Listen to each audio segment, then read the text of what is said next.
Ya, Bang. Lalu Abang juga harus menyiapkan waktu Anda untuk ke gereja. 1 minggu, dalam 7 hari Anda bekerja kan libur 1 hari. Hari Ya, Minggu. Ya datanglah ke gereja. Dengarkanlah firman Tuhan. Kak, maaf Kak. Tadi siapa tadi Kak? Pendeta siapa tadi? Episkop Daniel Biantoro dari Siapa Nikopolis. Kak ya? Soalnya kita nggak epis apa? Episkop Daniel dari Nikopolis. Oh, orang Indonesia atau orang mana itu? Orang Indonesia. Oh, iya iya. Iya, dia adalah episkop di Indonesia dan se-Asia Tenggara yang mengajarkan tentang Alkitab ini secara komprehensif. Serius. Saya belajar dari mendengarkan video Romo. Hanya itu. Tiap hari, bahkan saya bisa tonton itu 2-3 video dalam 1 hari. Sambil saya catat kalau saya sempat. Gitu. Dari situ kita bisa tahu. Karena gini Bang, kalau kita hanya menyempatkan diri setengah jam untuk baca Alkitab, baca firman, kita belum tentu ngerti, karena kita butuh guru. Iya iya betul itu. Iya, karena Yesus sendiri itu menjadi guru kan, atas murid-muridnya. Dan murid-murid Yesus itu menjadi guru atas kita semua yang dimuridkan.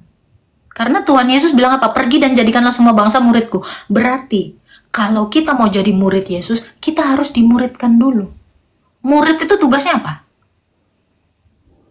Belajar. Nah, belajar dan mendengarkan gurunya. Jadi kalau kita cuman membaca aja, kita nggak akan bisa memahami. Karena banyak teman saya, Kak, aku udah baca Alkitab 5 kali, udah bolak-balik dari Kejadian sampai Wahyu, tapi nggak paham. Kita butuh yang namanya guru untuk Iya mengerti. betul.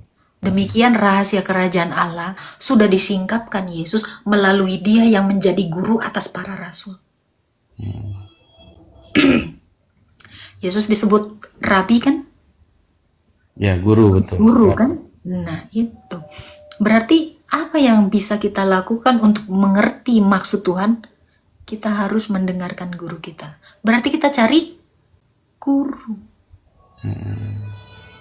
Itu. Hati-hati juga, sekarang banyak guru-guru palsu. Di Matius 7 juga dikatakan, kita harus berhati-hati terhadap guru-guru palsu yang mengajarkan yang bengkok.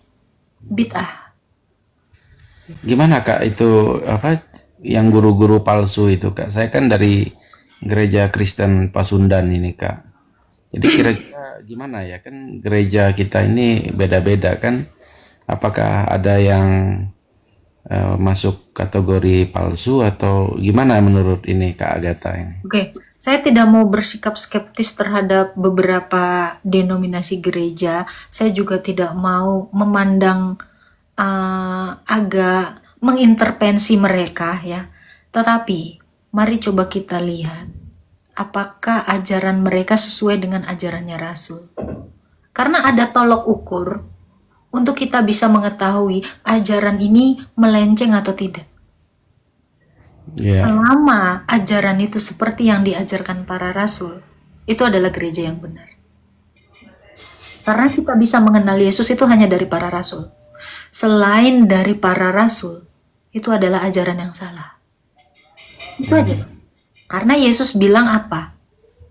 Yang Yesus bilang kepada muridnya, itu hanya kepada rasulnya. Betul nggak? betul Kak. Yesus tidak berkata demikian kepada seluruh muridnya Yesus. Hanya kepada para rasul. Jadi tolok ukur kita tahu dapat ajaran yang benar itu yang mana Kak? Yang apostolik, yang rasuli. Itu. Makanya kita kembali kepada ajarannya para rasul. Iya, iya, iya. Kita kan memang ada ini juga Kak, pengakuan iman rasuli. Kalau kita mengakui iman rasuli berarti iman kita akui itu berasalkan dari para rasul. Ya toh? Iya, betul Nah Kak. itu. Itulah syahadat kita. Pengakuan iman Nikea atau iman rasul itu. Oke. Oke kakakku yang cantik. Makasih banyak ya Kak ya atas ini. Jangan lupa tontonnya itu ya, video-videonya itu. Di YouTube itu banyak sekali. Apa tadi episkop ya, Episkop episkop. Daniel. Oh iya, iya. Episkop Daniel Biantoro. Itu juga banyak di relay di TikTok, itu banyak kok. Oh iya ya, oke. Tonton aja Makasih banyak channel. kakakku ya. Tuhan berkati selalu ya pelayanan kakak. Amin. Terima kasih Bang Yopi. Yo, Tuhan berkati kakak. Abang ini di mana, Bang? Kok Kristen Pasundan tuh maksudnya mana? Di Jawa Barat? Ya, di Jawa Barat kak. Oh, di Bandung? Bukan? Ya, di Kabupaten Bandung Barat saya kak. Oh, oke, oke, oke. Nanti tonton aja channel YouTube-nya, Bang. Siap, ya, hatur nuhun kakak. Ya, sami-sami. Jadi yang tadinya Taurat itu ditentukan hanya untuk Israel, kini juga untuk segala bangsa. Jadi yang dibatalkan itu ketentuannya, Mukidi. Bukan baca Roma. Jadi apakah karena iman kepada Yesus kami membatalkan hukum Taurat? Tidak, melainkan kami meneguhkannya. Jadi Taurat yang tadinya berlaku hanya untuk Israel, ya Markona, ya Bambang, ya Kak lu pulen, iya dong, emang gue pulen banget Leo, minyak gue aja banyak banget. Jadi ketentuannya itulah yang dibatalkan, yang tadinya hanya ditentukan untuk bangsa Israel, kini untuk orang Indonesia. Paham? Dibatalkan. Lu kata pernikahan dibatalin,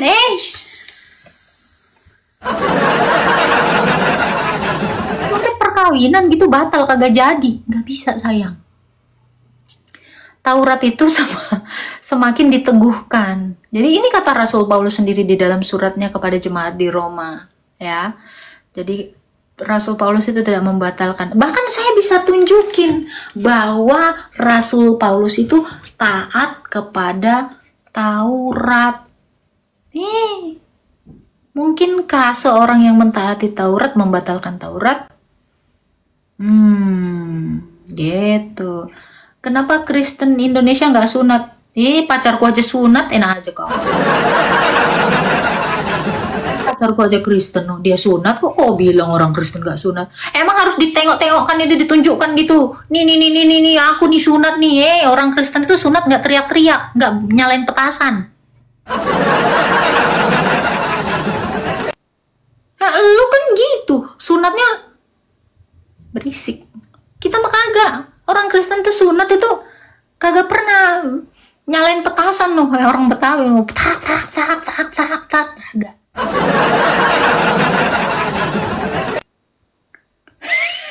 Kurang ajar. Guru agama kurang ajar lo ya. Ditanya aja, yang kamu sunat gitu, nggak usah harus nengok. Gimana sih? Ya tuh. Apakah Yesus itu harus menunjukkan dia sunat supaya dia mengetahui dia sunat? Kan nggak gitu. Lu gimana sih? Lu nggak harus percaya Monas itu ada di Jakarta dengan cara lu harus nengok Monas itu langsung kan? Nih otak dipakai. Lu percaya Monas itu di Jakarta kan? Dan lu nggak perlu harus datang ke Jakarta untuk melihat Monas. Tapi melalui kesaksian orang, lu percaya Monas itu ada. Paham sampai sini? Botong. Jadi lu gak perlu harus nengok pacar gue itu sunat atau enggak. Paham? Bukan imani aja dodol, kesaksian orang. Kesaksian orang. Gitu. Nah, jadi kalau ada yang mengaku sunat, tapi nggak ada tulisannya sunat, ini gimana caranya? Ya, ngomong-ngomong soal sunat ya, perintah sunatnya ada dulu minimal, baru lu sunat. Ya, minimal lu punya dulu tulisannya, perintah sunat, kayak di Kejadian 17 ayat 10. Ya, keratlah kulit katan anak keturunanmu laki-laki itu ketika berusia 8 hari. Loh itu jelas. Lah situ sunat ada nggak perintahnya? Kalau nggak ada perintahnya ya udah mohon maaf ya. Udah gitu aja sih ya. Iya bang, gitu bang. Ini ada satu orang lagi nih kita naikin ya. Tuhan Yesus tidak. Silakan Kak Nia Sophia. Halo, shalom kakak. Halo Kak Dia. Iya, ini kak, saya mau bertanya, menurut kakak kalau teori sekali selamat tetap selamat gimana itu kak?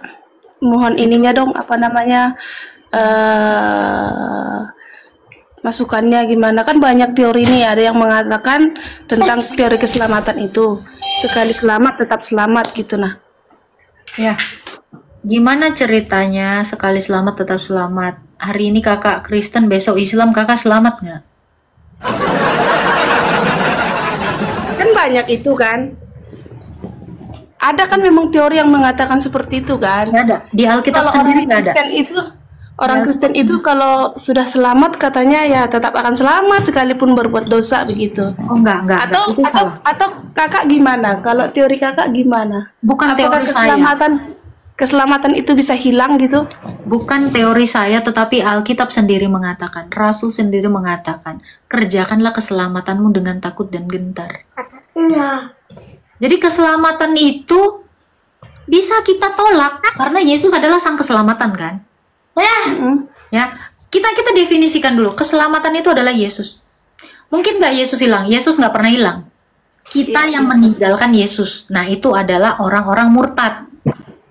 Ya, jadi kalau kamu sekali percaya kepada Yesus tetap selamat, ya itu nggak bisa dikatakan itu.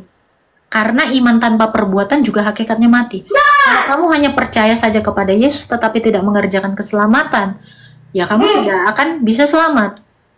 Ya, atau gini, kalau misalnya seorang sudah menerima Tuhan Yesus menjadi Tuhan dan Juru Selamatnya, kemudian dia jatuh lagi ke dalam dosa gitu atau melakukan dosa. Nah, apakah keselamatan itu bisa hilang atau tetap dia akan selamat gitu atau gimana ya maksudnya? Apakah ketika seseorang sudah menerima keselamatan itu, namun ketika dia berbuat dosa, apakah tetap keselamatan itu tetap ada pada dia atau Tuhan akan mengambil keselamatan itu dari dia gitu Kak? Tuhan tidak pernah mengambil keselamatan itu karena keselamatan itu kita yang pilih. Kita memilih untuk diselamatkan Tuhan Yesus. Ingat ya, keselamatan itu adalah Yesus. Iya. Apakah Yesus pernah meninggalkan kita? Enggak, kitanya yang meninggalkan Yesus. Kebanyakan orang berbuat dosa karena meninggalkan Yesus. Nah, lalu bagaimana Kak caranya? Orang Kristen itu pasti setiap hari juga berbuat dosa Kak? Iya. Caranya apa? Melalui Ekaristi.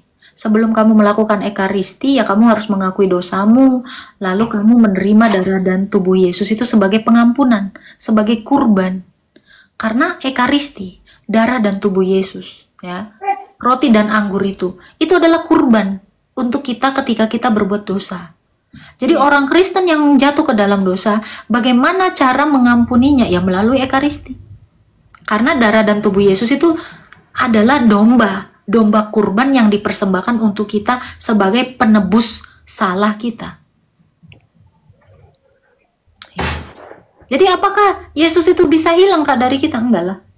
Yesus itu nggak pernah kemana-mana. Kamunya yang pergi dari Yesus. Kamunya yang pergi dari keselamatan itu. Jadi teologi sekali selamat, selamanya selamat, bagaimana dengan orang yang murtad? Nah, iya itu maksud saya Kak. Nah, berarti teologi ini bertentangan dengan ajarannya Yesus. Karena contoh Kak, Yudas itu udah dipilih. Iya, betul. Menjadi murid, tapi dia memilih untuk tidak ikut sama Tuhan Yesus. Berarti dianya sendiri yang meninggalkan Yesus kan? Karena Yesus keselamatan. Dia sudah diberikan keselamatan, tetapi dia menolak keselamatan itu. Sama dengan orang-orang yang murtad, sebenarnya dia itu adalah orang-orang yang menolak keselamatan itu. Itu. Jadi kalau teologi sekali selamat tetap selamat itu adalah teologi keliru. Itu tidak benar. Jangan diikuti. Ya, Berarti karena manusia gini Kak. Karena manusia itu diciptakan memiliki pilihan atau kehendak. Iya. Gitu. Jadi jangan dibilang sekali selamat tetap selamat, itu kacau. Kalau sekali selamat tetap selamat, bagaimana dengan orang yang tidak selamat? Berarti sekali tidak selamat dong. Konsekuensi logisnya itu. Terus bagaimana dengan ketetapan Allah, Kak?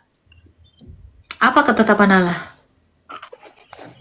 misalnya begini kan, ada orang yang sudah dipilih Allah, tetapi dia itu melakukan dosa, misalnya dosa pembunuhan atau dosa yang lain, tapi tetap Maksud- sudah menjadi pilihan Allah gitu. Gini. Maksud dari ketetapan Allah itu adalah Allah itu yang tetap untuk selama-lamanya.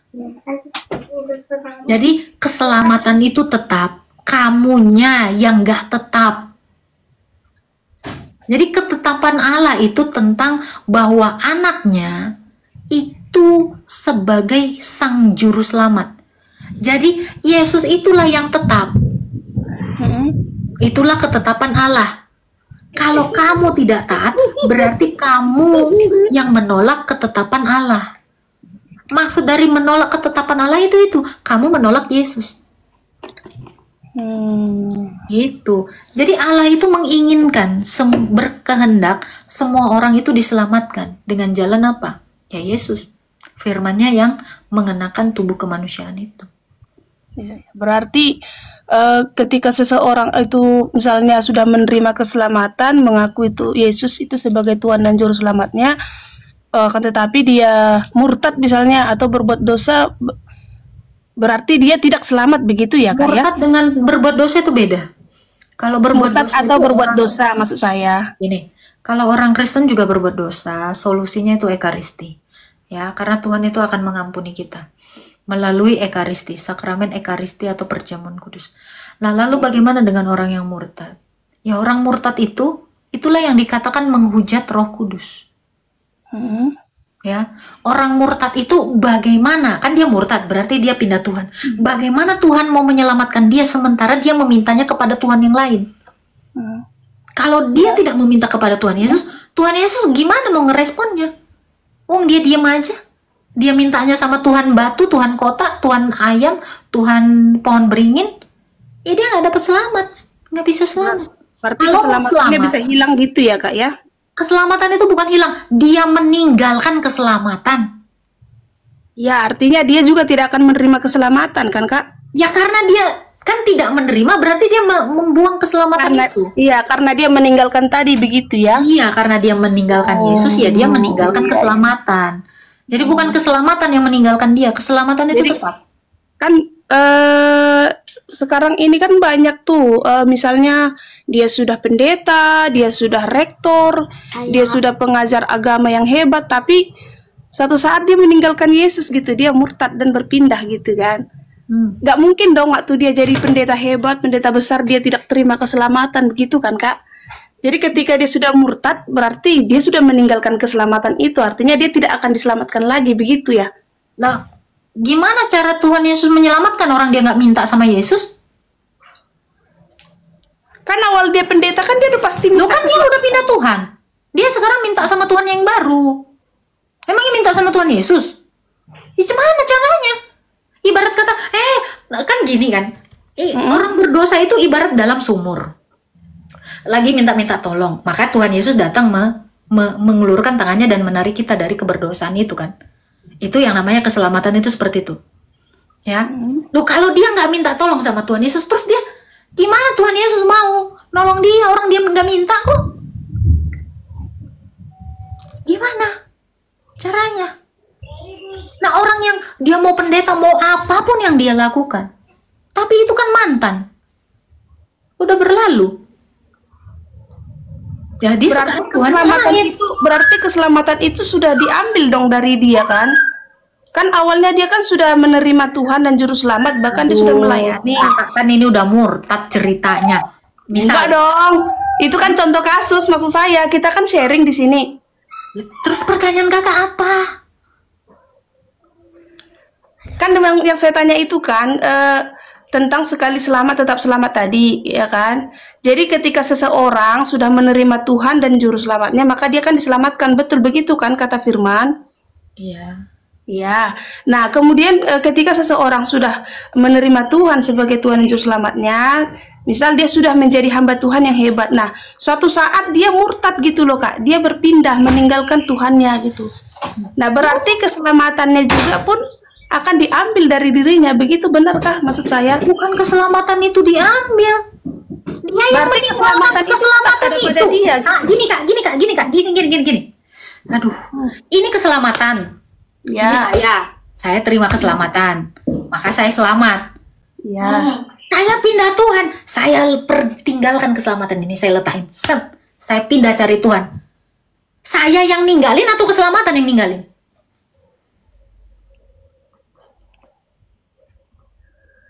Saya yang ninggalin keselamatan ini atau keselamatan ini yang ninggalin saya? Saya. Bukan keselamatan itu ninggalin saya. Saya yang pergi. Dia tetap di sini. Paham?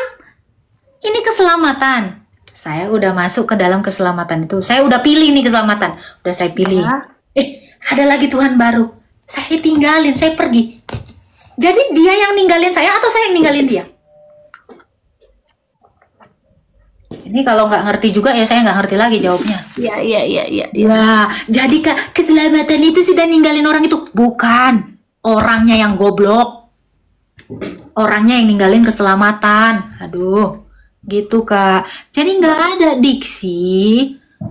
Keselamatan itu ninggalin kita. Nggak ada diksi. Karena Tuhan Yesus itu nggak pernah ninggalin kita. Kitanya yang kabur. Gitu. Berarti tidak ada ya sekali selamat tetap selamat ya? Nggak ada. Kalau kau mau hari ini nggak selamat boleh. Mau kau judulnya pendeta apapun, kau gembala entah apapun. Ya kayak yang lagi viral nih ya. Kristen ada seorang pendeta mengkristenkan 3.000 orang. Nah, 3.000-nya udah Kristen, dianya yang jadi mu'alaf kan ini. Nah. Nia nih nyesel jadi mualaf. Saya bukan siapa yang bilang nih Nia nih nyesel jadi mualaf. Saya bukan orang mualaf. Saya ini hamba Tuhan. Saya di sini cuma share dong. Yang di bawah ini nggak usah. Yang di bawah ini nggak usah. Biarin aja. Jadi gitu Kak. Jadi diksi yang mengatakan sekali selamat tidak selamat enggak. Kalau saya nggak mau selamat ya saya nggak akan selamat. Kalau saya mau selamat ya saya akan memilih untuk selamat. Iya. Kita di sini share aja Kak. Saya juga di sini. Nggak apa-apa kan ya. Nggak apa-apa. Maksudnya kan ada banyak orang yang punya teori yang seperti itu. Jadi ketika dia menerima keselamatan itu, dia akan merasa begini, wah ketika saya berdosa pun keselamatan itu tetap ada pada saya karena Tuhan sudah memberikan keselamatan bagi saya gitu. Ya, itu pemahaman yang salah. Iya, jadi kan kita di sini Kak untuk meluruskan aja, kan banyak memang pandangan orang yang seperti itu, benar kan Kak? Betul. Jadi kalau orang jadi Kristen, saya bukan orang mualaf atau saya bukan nggak percaya Yesus. nggak apa-apa Kak. Yang di bawah ini memang suka manas-manas sih orangnya Kak. Biarin aja Kak.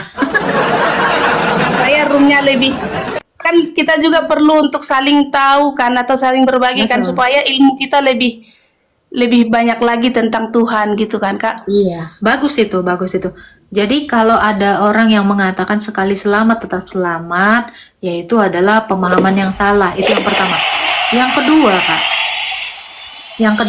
Kalau kita sudah percaya kepada Yesus, kita ini sudah diselamatkan, sedang diselamatkan, dan akan diselamatkan.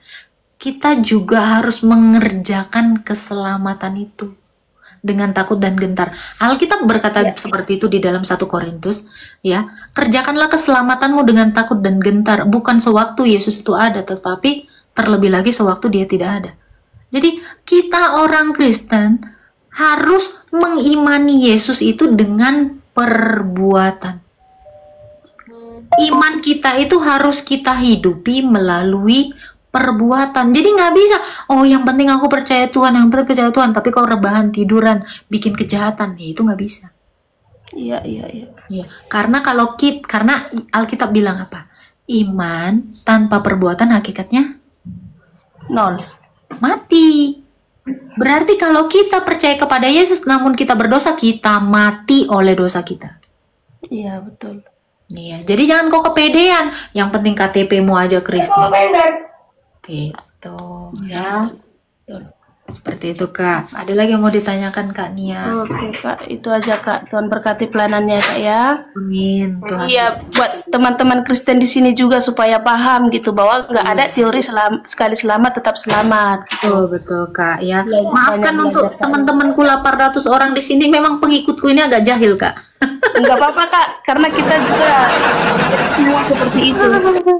Kita bagus sharing dan berbagi. Ya Kak, Tuhan berkati ya Kak. Shalom. Amin. Shalom. Selamat Natal. Emang kalian ini ya suka kali.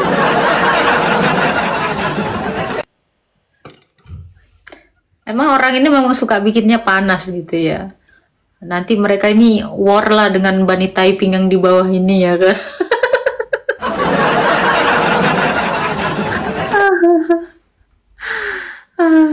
Belajar sih belajar, tapi bukan emosi juga. Aku yang gak paham soal negur si bukan Saracen ini, keras sekali dia. Janganlah gitu.